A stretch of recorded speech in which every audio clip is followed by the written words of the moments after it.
Di pa ako tapos. Meron pa. Galing sa Nestle Philippines. Milo, 3 dozen for only 315 pesos. So, bali pumapatak lang siya. Compute natin. 315 divided by 36 kasi 3 dozen. Tapos 8.75.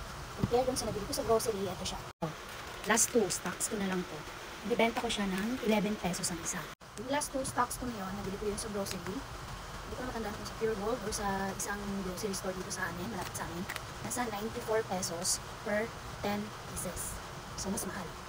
Mas mura dito sa online. So, ang expiration naman nito is March 2026. Okay lang kasi yung mga ganitong product is fast moving item dito sa tindahan. And then, free shipping na din siya. Pasensya na pala sa maingay kasi umuulan. Parang tigil ang ulan. Putik na nga dito sa amin. Ayan o. Sobrang lakas ng ulan. Hindi naman sobrang lakas pero walang tigil. Ganyan siya. Magdamag na tayo ganyan. Kaya maingay pagka nabibideo.